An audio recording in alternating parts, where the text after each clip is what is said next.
সারা দেশে মাদক, সন্ত্রাস, চাঁদাবাজ, অস্ত্র সহ সকল ধরনের অপরাধমূলক কার্যক্রমের বিরুদ্ধে অভিযান চলমান। এরই ধারাবাহিকতায় নাটোর জেলার সুযোগ্য পুলিশ সুপার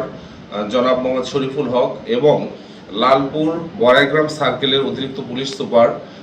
জনাব শোভনচন্দ্র ঘোষ স্যারের নির্দেশে এবং তাদের তত্ত্বাবধানে লালপুর থানা এলাকায় আমরা বিশেষ অভিযান পরিচালনা করতেছি। এরই অংশ হিসাবে ইংরেজি 19/5/2026 তারিখ রাত্রি 1 ঘটিকার সময়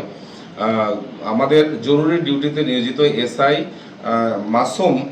মাসুম সঙ্গীয় ফোর্সের সহায়তায় গোপন সংবাদের ভিত্তিতে জানিতে পারেন যে লালপুর উপজেলাধীন পালিদেহা গ্রামস্থ জনৈক আক্কাস মেম্বারের বাড়ির সামনে লালপুর থেকে ঈশ্বরদীগামী আঞ্চলিক মহাসড়কের পাশে একটি সাদা রঙের প্রাইভেট কারে কতিপয় লোকজন অপরাধ সংগঠনের জন্য অবস্থান করতেছে। উক্ত সংবাদের ভিত্তিতে ঊর্ধ্বতন কর্তৃপক্ষের নির্দেশনা মোতাবেক এসআই মাসুম সঙ্গীয় ফোর্স সহ উক্ত স্থানে গেলে প্রাইভেট কারটাকে চ্যালেঞ্জ করলে তখন প্রাইভেট কারে থাকা 4 জন ব্যক্তিকে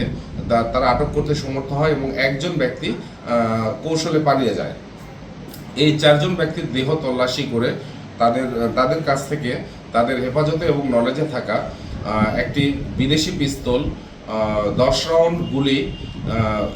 2টি ম্যাগাজিন এবং একটা সাদা প্রাইভেট কার এবং 6টি মোবাইল ফোন উদ্ধার করে বিধি মোতাবেক জব্দ করেন।